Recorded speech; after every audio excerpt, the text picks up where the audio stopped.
Good morning dear students, class 8। आज आप लोगों को चैप्टर 2 है लीनियर इक्वेशन। लीनियर इक्वेशन का एक्सरसाइज 1 है। लीनियर इक्वेशन का एक्सरसाइज 1 में सबसे पहले आप लोगों को कॉन्सेप्ट समझना होगा, आखिर लीनियर इक्वेशन होता क्या है।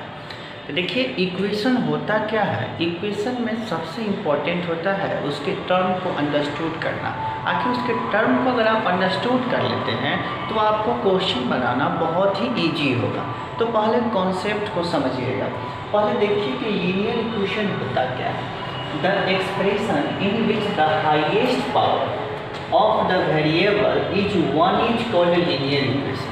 अगर हाईएस्ट पावर हो वेरिएबल में, उसको हम लोग लीनियर इक्वेशन कहते हैं। तो लीनियर इक्वेशन में सिर्फ देखा जाता है कि किसमें हाईएस्ट पावर है, तो वही आपका लीनियर इक्वेशन होता है। अब लीनियर इक्वेशन में जैसे देखिए, अगर आपके पास दे दिए एग्जाम्पल में 3x + 5 = 9, इसमें वेरिएबल कौन सा है, तो 3x। इसमें एक ही वेरिएबल है और एक ही पावर है, तो हाईएस्ट पावर है, तो इसको हम लोग लीनियर इक्वेशन कहते हैं।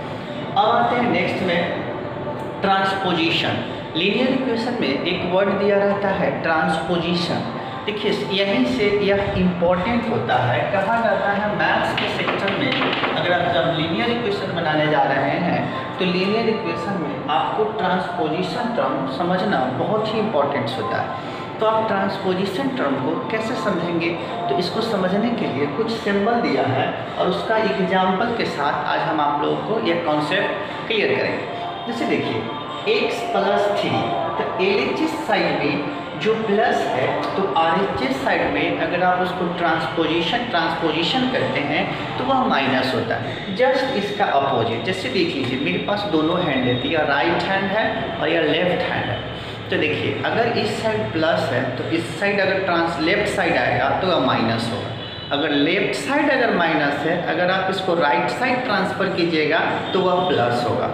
फिर ध्यान दीजिएगा कि अगर राइट साइड अगर मल्टीप्लाई है, अगर लेफ्ट साइड उसको ट्रांसपोज कीजिएगा तो वह क्या होगा, डिवाइड। तो देखिएगा, मल्टीप्लाई जो होगा, अगर हम उसको ट्रांसपोजिशन करेंगे LHS से RHS साइड तो वह डिवाइड हो जाएगा। अगर RHS में डिवाइड है, अगर आप उसको LHS से लाइएगा तो वह क्या होगा, मल्टीप्लाई होगा। तो वे एक दूसरे का हमेशा रिवर्स होते हैं।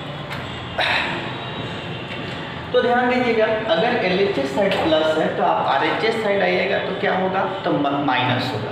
एक चीज़ इसमें होता है कि वेरिएबल के साथ कॉम्बिनेशन बनाता है और कांस्टेंट के साथ। तो देखिएगा, इसमें यह टर्म आपका वेरिएबल है, शॉर्ट में भी लिखते हैं। इधर आपका टर्म कांस्टेंट है। तो ध्यान दीजिएगा कि V4 वेरिएबल होता है और C4 कांस्टेंट होता है। तो आपको देखना होगा नेक्स्ट में कि कौन सा वेरिएबल है और कौन सा कांस्टेंट। तो देखिए, इसमें आपको देखना होगा कि कौन सा वेरिएबल है और कौन सा कांस्टेंट। तो देखिए, जिसमें अल्फ़ाबेटिकल लेटर लगा हो, जैसे A B C D X Y Z कुछ भी हो, A to Z का लेटर, तो अगर वह वेरिएबल होता है, तो जैसे देखिए 3x अल्फ़ाबेटिकल लेटर है तो यह वेरिएबल है। अगर किसी डिजिट के साथ अगर अल्फ़ाबेटिकल लेटर्स अगर नहीं हो तो वह कांस्टेंट होता है। तो इसमें V4 वेरिएबल और C4 कांस्टेंट हुआ। अब देखिए, इधर कांस्टेंट कौन सा है, 9 है। तो देखिए, कांस्टेंट का रिलेशन किसके साथ बैठेगा, तो कांस्टेंट के साथ। अगर इस साइड वेरिएबल होता तो वेरिएबल का रिलेशन किसके साथ आता, तो वेरिएबल के साथ। कभी भी अगर ट्रांसपोज हो तो वेरिएबल के साथ ट्रांसपोजिशन होता है और कांस्टेंट के साथ ट्रांसपोजिशन होता है। तो यह आपके लिए बहुत ही इम्पॉर्टेंट होता है कि कौन सा वेरिएबल है, कौन सा कांस्टेंट है, आप उसको ट्रांसपोजिशन कैसे कीजिएगा, यह आपके लिए बहुत ही इम्पॉर्टेंट होता है। अब देखिएगा, यहाँ ध्यान दीजिएगा कि अगर यह x + 3 है, अगर इस साइड या प्लस में है LHS में, तो RHS में ट्रांसपोज कीजिएगा तो वह माइनस होगा। आप ये भी कर सकते हैं कि x को इधर ट्रांसपोज नहीं कीजिए, कर सकते हैं, लेकिन वह परफेक्ट आपका आंसर नहीं आएगा। तो देखिए, यहाँ भी कांस्टेंट है और ये भी कांस्टेंट है, तो हम क्यों ना इसको ट्रांसपोजिशन करें। तो हमेशा यह बात याद रखिएगा कि जो छोटा डिजिट होता है वही ट्रांसपोजिशन होता है। आप ये भी बोल सकते थे कि सर हम 9 को इधर क्यों नहीं ट्रांसपोजिशन किए, तो उससे इधर भी करेंगे तो कोई इफेक्ट नहीं पड़ेगा, लेकिन यह होगा कि हम लोगों का कैलकुलेशन जो होगा वो थोड़ा टफ कैलकुलेशन होगा। तो मैथ में हमेशा बात याद रखना चाहिए कि हम लोगों को कैलकुलेशन से टफ कैलकुलेशन को कैसे इजी कैलकुलेशन करें, यह इम्पॉर्टेंस होता है। तो देखिए इस इम्पोर्टेंस को कैसे समझिएगा, तो देखिए इधर 3 है तो ये भी कांस्टेंट और ये भी आपका क्या है तो कांस्टेंट है। तो देखिए दोनों कांस्टेंट है और x क्या है आपका तो वेरिएबल है, तो इस साइड तो कोई वेरिएबल है नहीं, तो सिर्फ हम क्या करेंगे कि कांस्टेंट को ही ट्रांसपोजिशन करेंगे। तो इसमें छोटा है 3 तो हम इसको इधर इस साइड लाएंगे, ट्रांसपोजिशन करेंगे। तब ध्यान दीजिएगा इस साइड अगर +3 है तो इस साइड आएगा तो क्या होगा, तो हम इसको क्या लिख सकते हैं x = 9 - 3। तो देखिएगा अगर इस साइड अगर यह +3 था तो इस साइड आएगा तो क्या होगा तो -3। तो x का वैल्यू क्या आया हम लोगों के पास 6 आया। तो x इसी तरह से आपको क्या करना है, ये तो फर्स्ट क्वेश्चन था माइनस के सिस्टम में था तो आप समझ गए। अब ट्रांसपोजिशन में सेकेंड सेक्टर देखिए, सेकेंड सेक्टर होता क्या है कि अब आपके पास ऐसे क्वेश्चन है जैसे देखिए x - 3 = 4। अब देखिए LHS में अगर माइनस है और RHS में प्लस है तो क्या कीजिएगा कि LHS साइड जो माइनस है अब उसको हम RHS साइड ट्रांसपोजिशन करेंगे। RHS साइड ट्रांसपोजिशन करेंगे तो यह माइनस है और इस साइड ट्रांसपोजिशन करेंगे तो यह प्लस होगा।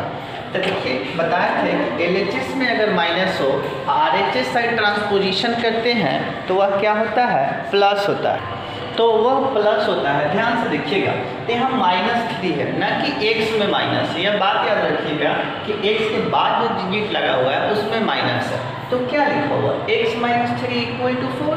तो जो LHS में अगर माइनस है तो RHS साइड ट्रांसपोजिशन कीजिएगा तो वह प्लस होगा। तो हम 4 को ट्रांसपोजिशन नहीं कर सकते क्योंकि माइनस कर सकते हैं लेकिन कैलकुलेशन बड़ा होगा। तो देखिए इसमें छोटा कौन है दोनों कांस्टेंट में तो -3, तो हम लोग इसी को ट्रांसपोज करेंगे। तो ध्यान रखिएगा इसको इस साइड लाएंगे x = 4, यहाँ -3 था तो ये क्या हो जाएगा +3। फिर ध्यान से देखिएगा कि x = तो 4 और 3 को अगर हम लोग ऐड करेंगे तो कितना होगा तो 7 होगा। तो यही आपका x का वैल्यूएशन आया। फिर देखिएगा नेक्स्ट टाइप ट्रांसपोजिशन का रूल 3rd में आएगा। देखिए रूल 3rd में क्या होता है, ध्यान देने की बात है। देखिए रूल 3rd है मल्टीप्लाई। तो देखिए x × 4 = 8। अब देखिए ध्यान दीजिएगा कि जो LHS में अगर मल्टीप्लाई है तो RHS साइड इसको ट्रांसपोजिशन कीजिएगा तो वह डिवाइड होगा। तो डिवाइड होगा तो कैसे लिखिएगा तो x = 8। इसके मल्टीप्लाई में क्या था तो 4 था और नीचे कहाँ आ जाएगा डिवाइड में। अब इस 4 से इस 8 को डिवाइड कीजिएगा तो कितना होगा तो 2 होगा। x का वैल्यू क्या आया तो 2 आया। तो यही आपका क्या हुआ x का वैल्यू। तो देखिए हम मल्टीप्लाई था LHS साइड में, लेकिन हम लोग जैसे ही इसको ट्रांसपोजिशन किए RHS साइड में तो वह क्या हो गया डिवाइड का फॉर्म हो गया। अब हम लोग क्या करेंगे यह 4 से इस 8 को डिवाइड कर दिए। अब आते हैं रूल नंबर 3rd हो गया। रूल नंबर 4th देखिए। देखिए रूल नंबर 4th में क्या है, ध्यान से देखिएगा आप लोग। x देखिए पहले आपके पास ऐसे रहेगा डिवाइड 9 = 9। तो आप इसको कैसे बनाइएगा तो डिवाइड का मीनिंग होता है बाई। तो याद रखिएगा x इसको क्या लिखेंगे बाई 9। इस चीज को हम लोग ऐसे लिख सकते हैं x/9 = यहाँ पे क्या पहले से दे रखा है तो 9। अब देखिएगा यहाँ पे अगर LHS साइड में यह 9 डिवाइड के फॉर्म में है, अगर आप इसको RHS साइड ट्रांसपोजिशन कीजिएगा ट्रांसपोज कीजिएगा तो इधर आकर क्या हो जाएगा यह मल्टीप्लाई में हो जाएगा। तो आप हम लोग इसको क्या लिखेंगे x = 9 × 9, क्योंकि डिवाइड था इधर आ गया तो मल्टीप्लाई हो गया। तो x = 9 9 क्या होगा तो 81। इसी तरह से इसका 4 कॉन्सेप्ट होता है ट्रांसपोजिशन का। तो आप लोग इसको याद रखिएगा कि ट्रांसपोजिशन का 4 कॉन्सेप्ट क्या होता है। एवरी क्वेश्चन में यह कॉन्सेप्ट क्या होता है कि लागू होता है। आप ध्यान से देखिएगा कि एवरी क्वेश्चन में यह कॉन्सेप्ट कैसे अप्लाई होता है। तो देखिए एवरी क्वेश्चन, एक क्वेश्चन है आपके बुक का, क्वेश्चन नंबर 1 एक्सरसाइज 1 का। देखिए उस समय से हम लोग कॉन्सेप्ट पे थे, अब हम लोग एक्सरसाइज पे आते हैं। क्वेश्चन में लिखा हुआ है my + n = 0। चलिए इसमें हम लोगों को क्या निकालना है, find the value of y। चलिए हम लोगों को y का वैल्यू निकालना है, तो ध्यान से देखिए। तो हम लोग क्या लिखेंगे, my + 9 = 0। तो अगर यहाँ पे +9 है तो इस साइड आएगा तो क्या होगा, तो देखिए माइनस करेंगे तो हम लोग इसको क्या लिखेंगे, my। तो क्या लिखेंगे 0 - n। तो यहाँ पे क्या लिखेंगे my, और 0 में से अगर हम -n को सब्ट्रैक्ट करते हैं तो यहाँ पे क्या होगा, तो -n होगा। अब देखिए यह my है, यह क्या होता है my, तो इसको हम लोग m × y के फॉर्म में लिखेंगे। my यहाँ पे मल्टीप्लिकेशन इन विजुअल, तो हम लोग इसको क्या लिखेंगे, m × y इक्वल टू क्या आया, -n। अब हमको किसका वैल्यू निकालना है, तो y का। तो फिर एक कॉन्सेप्ट पढ़ाया है कि LHS में जो मल्टीप्लाई हो, अगर आप RHS साइड इसको ट्रांसपोजिशन कीजिएगा तो वह आपका क्या होगा, तो डिवाइड होगा। तो क्या लिखिएगा, y = -m। अब y में क्या होता है, m। यही आपका फर्स्ट का आंसर होगा। ऑप्शन नंबर में देखिएगा, जिस ऑप्शन में इस टाइप का आंसर होगा वही आपका करेक्ट आंसर होगा। तो क्या करना है कि आप लोगों को इसी तरह से एक्सरसाइज क्या होगा, 1 का 1 क्वेश्चन समझा दिए। अब एक नेक्स्ट क्वेश्चन समझाते हैं। नेक्स्ट क्वेश्चन समझाने के बाद देखिए next question number 4। Question number 4 में क्या लिखा गया, 5x/2 - 4 = 6x - 3/2। इसमें देखना है कि कौन सा वेरिएबल है और कौन सा कांस्टेंट है। तो देखिएगा जो वाइट कलर से लिखा हुआ है वह दोनों आपका कांस्टेंट है, क्योंकि दोनों में x/z तो है नहीं। तो देखिएगा तो हम ये भी बताया हमें कि कांस्टेंट का रिलेशन कांस्टेंट के साथ और वेरिएबल का रिलेशन किसके साथ बैठता है, तो वेरिएबल के साथ। तो देखिएगा यहाँ पे क्या लिखा हुआ है, -4 और क्या लिखा हुआ है, 6x - 3/2। तो हमेशा वेरिएबल वेरिएबल के साथ आएगा और कांस्टेंट कांस्टेंट के साथ आएगा। तो इसके बाद जो भी x का वैल्यू आएगा उसको हम लोगों को क्या करना है, इसमें पुट करना है 7x + 5 = what। तो अब पहले हम लोगों को क्या करना है, इस इक्वेशन को सॉल्यूशन करना है और सॉल्यूशन करने के बाद जो आएगा उस वैल्यू को इसमें पुट करना है। तो पहले सबसे पहले देखेंगे क्वेश्चन क्या दिया हुआ है, उसको हम लोग रिटर्न करेंगे। तो चलिए लिखते हैं 5x/2। तो देखिए वेरिएबल वेरिएबल के साथ और कांस्टेंट कांस्टेंट के साथ ट्रांसपोजिशन होगा। तो देखिएगा 6 से इस साइड क्या है, RHS साइड में प्लस है, तो इसको LHS साइड में लाइएगा तो क्या होगा, ये -6x = अब देखिए -3/2 है, पहले से यह -3/2 है, इधर -4 है, इस साइड आएगा तो क्या होगा, तो +4। ध्यान दीजिएगा कि इसको इसके नीचे कुछ भी नहीं है तो हम लोग 1 मानेंगे। तो 2 और 1 का एलसीएम लेंगे 2। तो यहाँ पे हम लोग क्या करेंगे, 2 और 1 का एलसीएम लेंगे तो क्या होगा, तो 2 होगा। इस 2 से इस 2 को डिवाइड करेंगे तो कोएफिशिएंट 1 होगा, 1 में 5 से मल्टीप्लाई करेंगे तो 5x। फिर यहाँ पे माइनस, इस 1 से इस 2 को डिवाइड करेंगे तो 2 और 6 2 क्या होगा, तो 12x। फिर इक्वल टू, फिर इसके नीचे कुछ भी नहीं है तो हम लोग क्या मानेंगे, 1 मानेंगे। 2 और 1 कैल्शियम लीजिएगा तो नीचे क्या होगा, तो 2 होगा।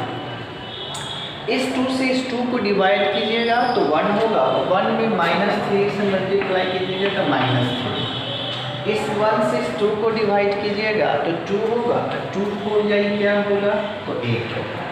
तो ध्यान से देखिएगा, अब इधर दोनों में 2 है, इस 2 से इस 2 को क्या कर देंगे, कैंसिल कर देंगे। तो देखिए नीचे से नीचे कटता है और ऊपर से ऊपर कटता है। कब? जब दोनों का वैल्यूएशन सेम हो या कटने वाला डिजिट हो तो हम लोग नीचे से नीचे को कट कर सकते हैं, ऊपर से ऊपर को कट कर सकते हैं। ऐसा करने से हम लोगों का सॉल्यूशन ईजी होता है। तो क्या आएगा? देखिए 5x बचा क्या? 5x minus 12x। इसमें क्या आया? तो -3 + 8। तो देखिए -5x और -12x। तो 5x में से अगर हम लोग 12x को माइनस करेंगे तो क्या होगा? तो -7x। और यह क्या होगा? तो हम लोगों के पास 5 होगा। देयरफॉर x इक्वल क्या होगा? तो -5 और y में क्या होगा? 7। तो x का वैल्यू हम लोग के पास क्या आया? -5 और y 7। इसको कैसे बनाएंगे देखिए। अब यहाँ पे क्या है? 7x + 5।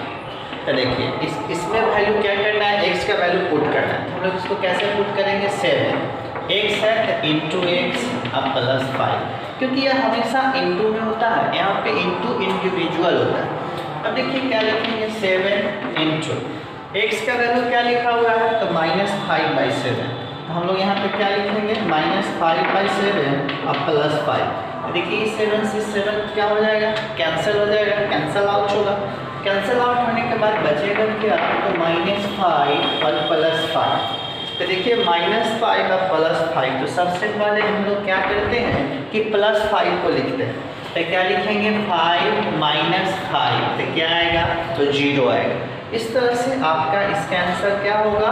0 होगा। इसी तरह से आप लोगों को एक्सरसाइज 1.1 को क्या करना है? कंप्लीट करना है। डेट्स